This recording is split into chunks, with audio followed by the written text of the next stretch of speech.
Where and how iPhones are sold, and does it make a difference? This is Mac Voices. This edition of Mac Voices is supported by the MacVoices Dispatch, our weekly newsletter to keep you up on all the latest from Mac Voices. Watch or listen to Mac Voices straight from your email client. Sign up at macvoices.com/newsletter and stay up to date. Welcome to Mac Voices. This is the talk of the Apple community, and I'm Chuck Joyner. Folks, this is Mac Voices Live. It's Tuesday night, 8 p.m. Eastern, 5 p.m. Pacific, whatever time that is, wherever you are. We are in the chat room at youtube.com/MacVoicesTV. Some of our friends are joining us already. We'd love to have you there as well, whether it's this Tuesday night, next Tuesday night, or any Tuesday night. You will find us here, and you will find us in the chat room. Come on in. The water's fine. Number of things to get through, and we have quite the large panel tonight. It's pre-Christmas, pre-holidays, something. I don't know. It's in the air, I guess, and everybody showed up. So let's go around the room, find out who's here, and then we'll get to some of the stories. In the corner of the angels, David Ginsburg made it first in tonight. David, good to have you. Good to be here. Thanks for having me, Chuck. Looking forward to a good conversation. Yeah, good to see a great big panel here this week. Going to have a lot of fun. Yeah, absolutely. Brittany Smith has taken the opposite corner. Brett, good to see you. Your collection of helmets seems to grow. Indeed, it has. My friend Derek, who's been on this show before, said it looks like I'm a bounty hunter and these are my trophies. So I'm gonna go with that. So are you a bounty hunter, and are those your trophies? Why would I admit that? Mm-hmm. Well, I just thought I'd Do you have any Wookiee braids? I'll never tell. Okay. A true professional. So, Jeff, do you have any Wookiee braids? Jeff Gamet. Now, Chuck, I thought we just established that you don't ask, you don't tell. I mean, I could tell you, but then that takes the mystery out of our relationship. Okay. All right. Well, regardless, believe me, our relationship is mysterious. Hey, it's good to have you. Thanks for being here. Jim Rea, he has rebooted his router. He's rested and ready to go. 8 is not a big panel. Well, it feels like it at times. I think 12 is a big panel.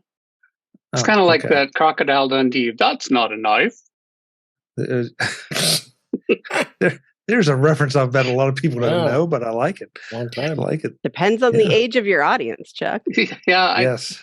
I think they all know it, except Brittany.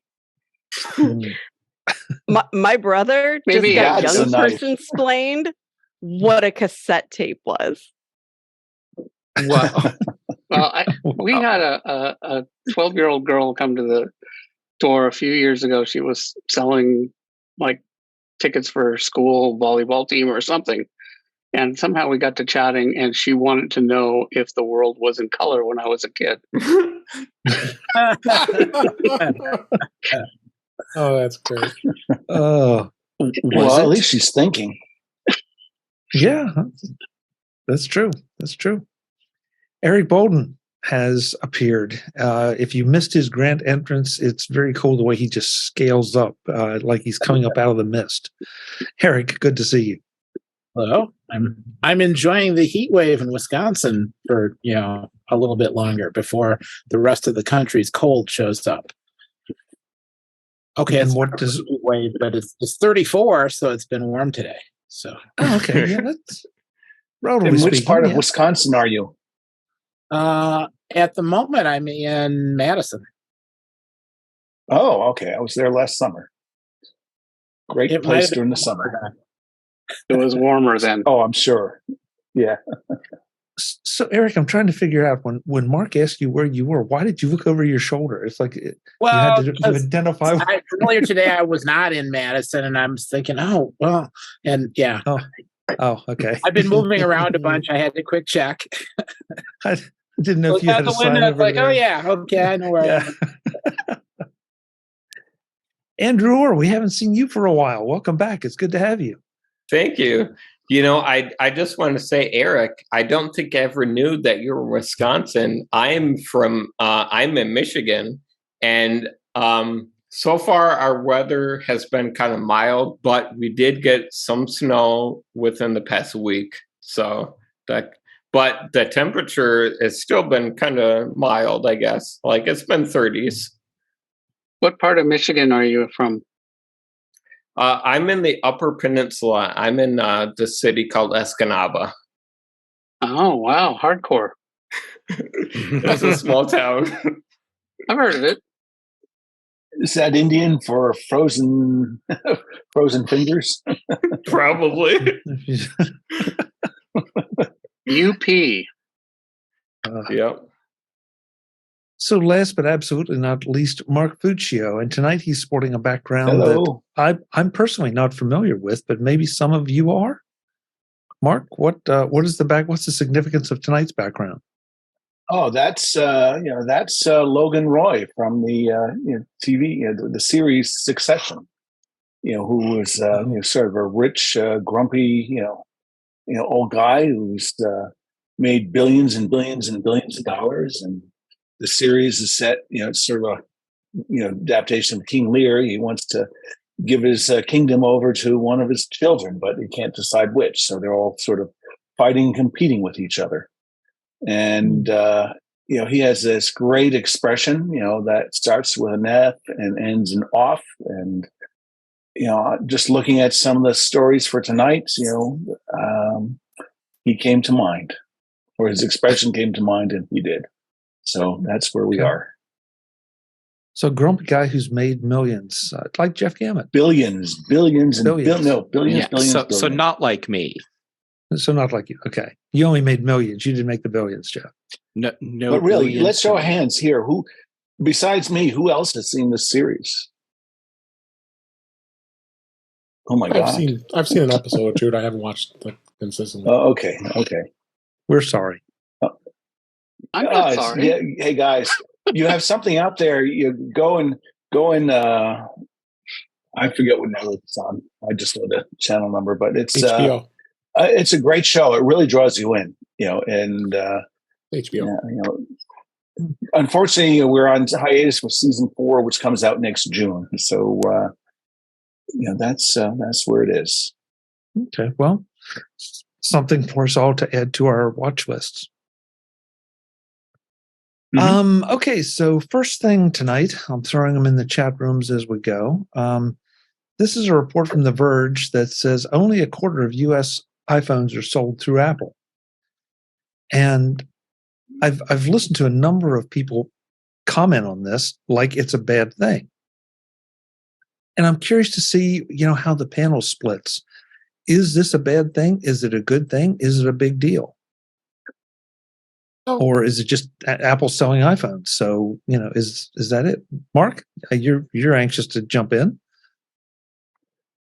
I think it's probably a non-event. I think had they checked, last year or year before, they would have found a similar thing. I suspect we're in a light news period, so they're looking around for any set of facts to try to drum up to news. I mean, why is this surprising? No. Why? There's way more, AT&T and Verizon and T-Mobile retail stores than there are Apple. So, I think it's an interesting fun fact. I really would like to know the precise number. 75% just sounds like a swag, or scientific wild ass guess. But there should be no surprise, I don't think, in that, because I've noticed recently. I've seen a number of football games over the past couple of weeks, and that's a sport for you other guys in the panel. I've seen some 49ers and other games, and it seems to me that there's an inordinate amount of commercials for iPhone, followed by Google phone. What is it? The Google 7 Pixel. Or something? Pixel 7. Google Pixel 7, and then followed by a variety of fast food pizza delivery places whose names shall be unmentioned. But I saw that, and it seems to me maybe the more interesting point, or at least to me at least, is that they seem to be pushing the 12s in various models. It seems that they're not pushing not the 12s, the 14s. They don't seem to be pushing the 14 Pro. So I'm wondering if maybe that's something Apple is sort of reserving for itself, and if that's what they're selling at their stores. So maybe they can't get them. Yeah, I was Well, gonna say, Apple it's stock isn't availability. even pushing the Pro on their own website. You hit the Apple webpage and you'll see the iPhone 14, 14 and you have to plus. click through to go find the 14 Pro. Yeah, it's is availability. that different Because than you years can't get past? one until next year. Right. Right. It is different from other launches where the Pro models were more readily available. And I think Right. at the launch, they were promoting the Pro more. They were. And then I they bought were it on like, launch day. uh-oh, we did too good of a job of promoting this. So SWAT, sell what's available today.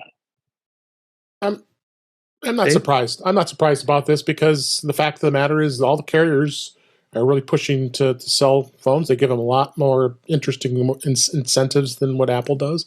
Apple does take the advantage of when you buy an Apple an iPhone from the Apple Store.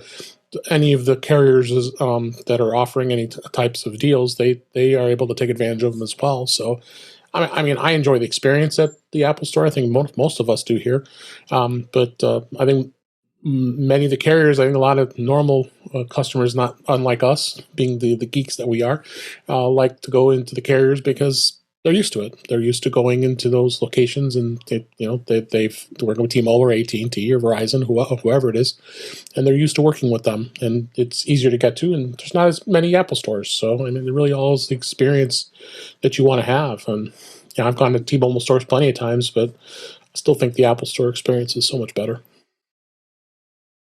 Jeff, you had a thought. I know. My thought was, seriously, this is something The Verge felt they needed to cover. Yeah, that too. Well, the real news here is that The Verge covered this, not what the content is. Right. And Dave totally nailed it. There's a lot more locations where you can buy iPhones outside of Apple stores than there are Apple stores. Right. So, of course, more iPhones are sold outside of Apple's own stores. And I guess they just really couldn't find anything else to cover. So this was it. Well, the only reason I brought it up is because I've seen some commentary, heard some commentary, depending on what medium we're talking about, over the last few days since this came out, that, or the last few hours, I guess, come to think of it, as we're doing this, since it came out, that this represents a weak spot in Apple's distribution or Apple's mind share or something. And I'm with you guys. I don't get it, because all it says to me is that everybody out there wants to sell an Apple iPhone because they're making money on it. And it makes it just that much easier to get an iPhone. And so, if anything, I think this shows that it's a strength that there's that much interest in retailers having an iPhone to sell. So I feel like I kind of missed that. Well, presumably Apple makes more margin when they sell directly. They do. So Sure.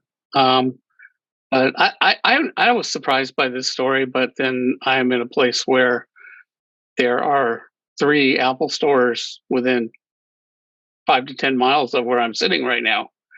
So that's not, the universal experience everywhere.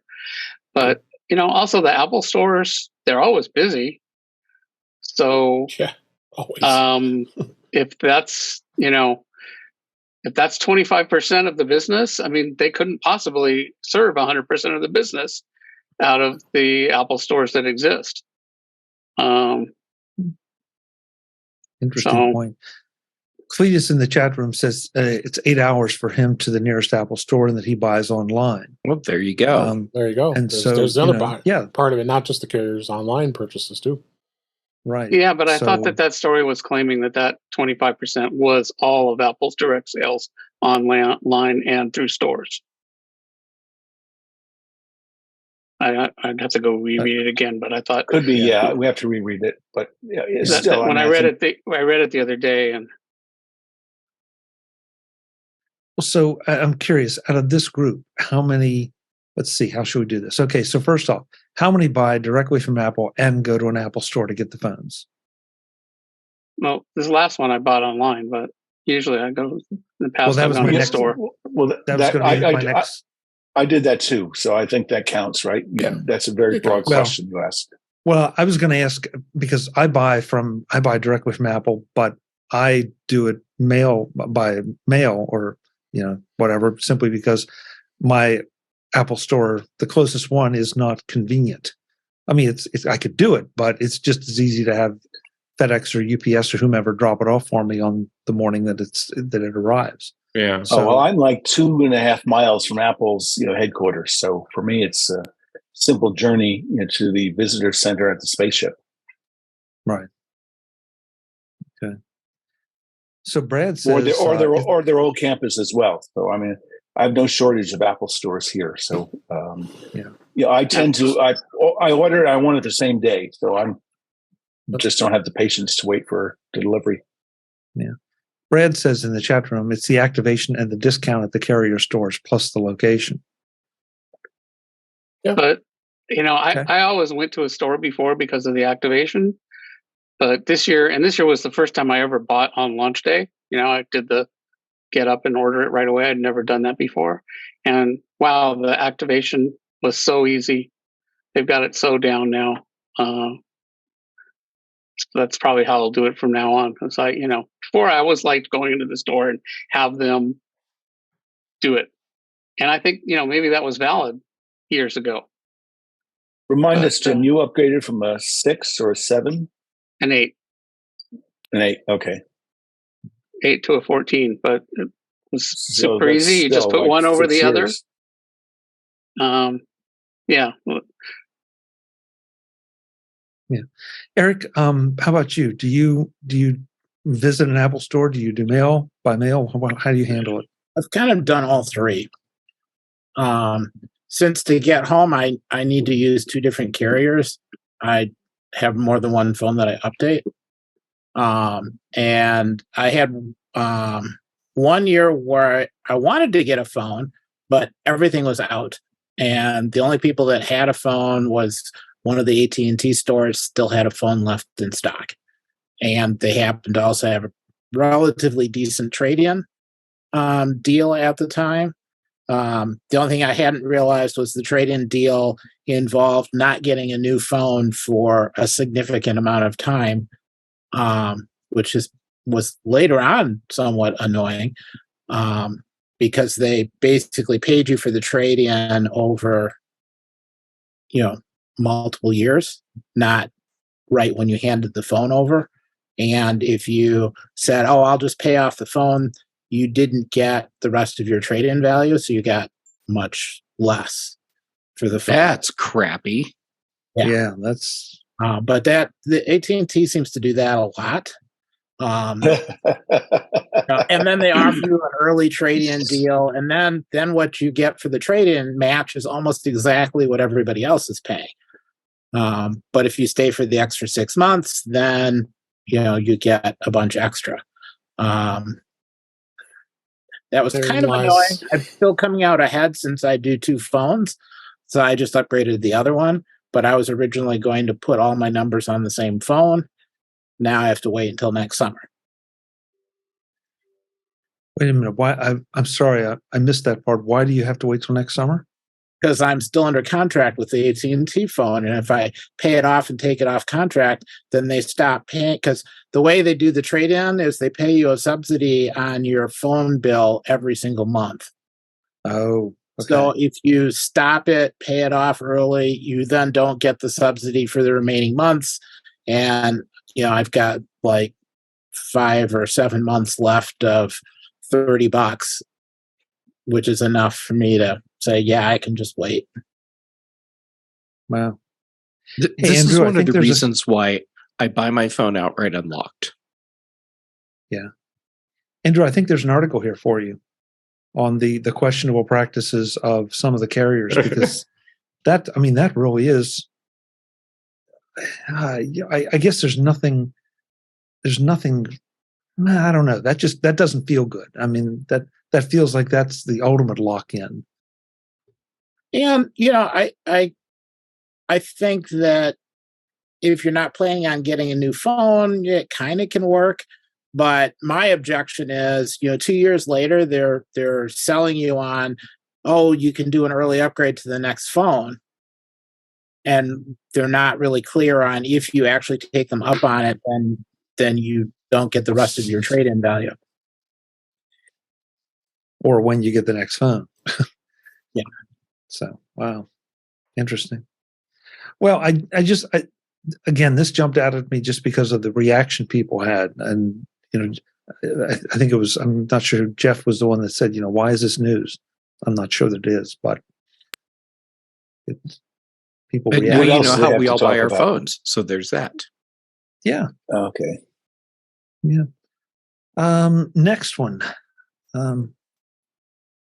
We have these stories come out every time we have a new major iOS upgrade. This is from the Mac Observer. iOS 16 adoption rate hits close to 69% for iPhones. So, Jim, I wanted you to specifically comment on this. Wake up, Mark. Yeah, I mean, Jim, so much of the time, I think what we've often heard in the past is this is really important to developers because they want to make sure that you have the latest and greatest so that their brand hot new software will run on it. Does that still hold true in today's world? Sure. Why wouldn't it? It depends on the software release, right? Not everyone is going to release something that will break an app or make it less useful, but some of them do. Okay. I guess the more important number is what's the percentage that are still running in older versions of older operating systems, and how many customers are you willing to essentially say you're not my customer? So it's more of an issue with macOS, I think, because there are a lot more people running older versions of macOS than of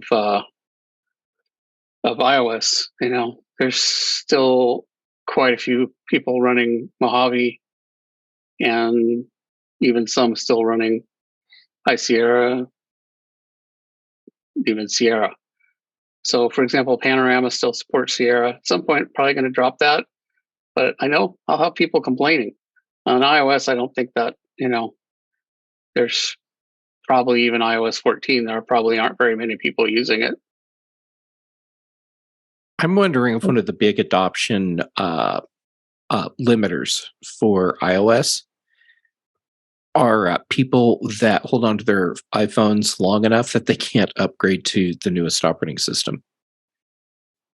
I don't think so it's 69%. That means 31% haven't done it. I'm pretty sure the number of people that have phones in active use that won't support iOS 16 is way lower than 31%. Oh, of course. I yeah, think I'm just those curious numbers what only percentage. Count phones that can upgrade.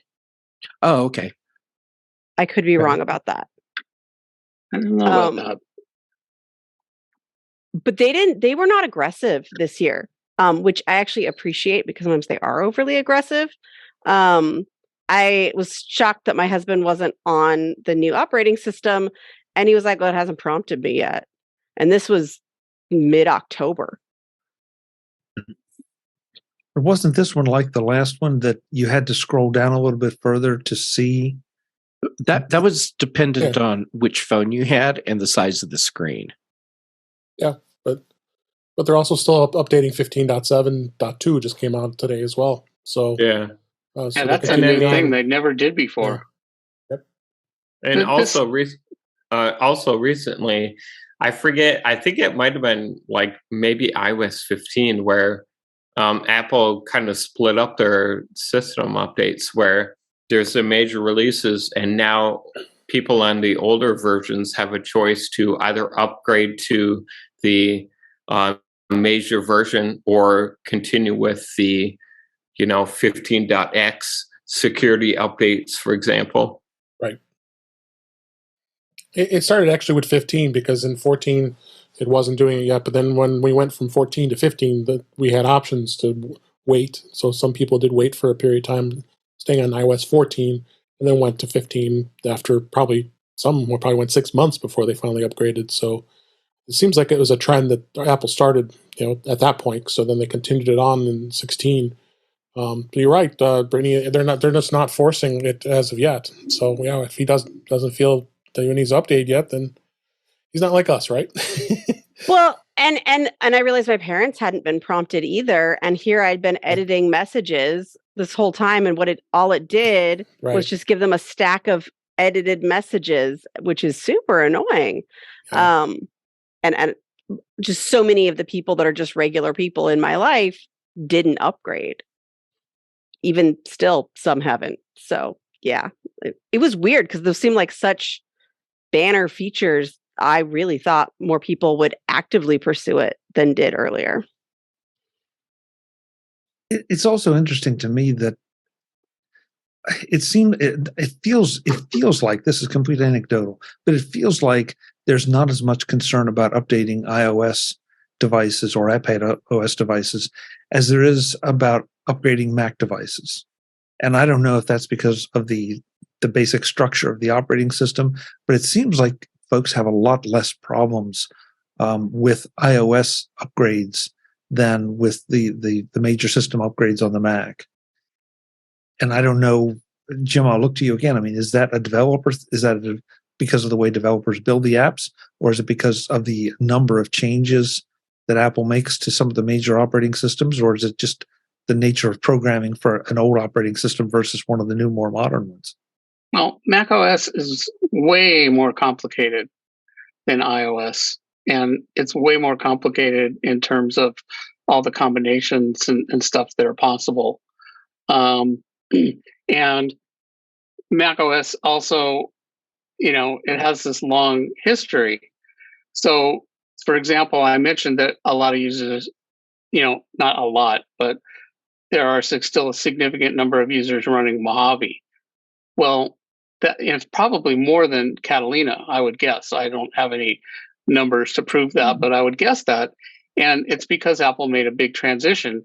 Mojave still runs 32-bit apps and Carbon apps, and Catalina dropped that. So there are people that are like, I have this app that I want to keep using. So I just won't upgrade the operating system beyond where that app doesn't work. For example, there was the previous version of Panorama 6. The Mojave is the last version that will run on. And there are customers that are like, I don't want to upgrade to Panorama 10. And this is so important that, I'm just going to keep using Mojave until the machine breaks. And, we still hear from people, every week that now their machine broke and they're like, how do I move into now? And of course it's more of a pain for them than it would have been if they'd done it in the first place. But there's a lot of people have software like that, and Apple tends to have more breaking changes between versions of Mac OS. Things like audio software, don't work, or changes to scripting. So, I think there's a lot more people that are like, everything works. I don't want to touch it because I have that experience every time I increment an operating system version. Then it's like, oh, okay, spend a month or two going around. Oh, that's broken. That's broken. Stuff like that. So, I think on iOS there isn't that complexity. There's not that legacy of older. They did used to have 32-bit, but people weren't so attached to that software. And also, I think, people are using software on the Mac to like run their business or organization or something like that, and they've built workflows. Again, that's not so true about iOS. It tends to be personal devices, and if I can't use this piece of software, okay, fine, and I'll use something else. But it's not going to be like, oh, I can't ship my product out the door, or we can't do X-rays because there's a new version of iOS or whatever. But on Mac, that's definitely the case. The panel is back in the next edition of Mac Voices to talk more about upgrades on iOS and Mac and why one seems to be always a little bit ahead of the other as far as adoption percentage. That's next time on Mac Voices. I'll see you then. As always, I'm Chuck Joyner. Thanks for watching. Visit MacVoices.com for show notes and to connect with Chuck on social media. Get involved in our Facebook group or like our Facebook page, and get more out of your Apple tech with Mac Voices Magazine, free on Flipboard and on the web. And if you find value in it all, consider supporting us through either our Patreon campaign at patreon.com/MacVoices or by making a one-time donation via the PayPal link on our front page and in the show notes of each episode. You will join these fine people who help bring you Mac Voices.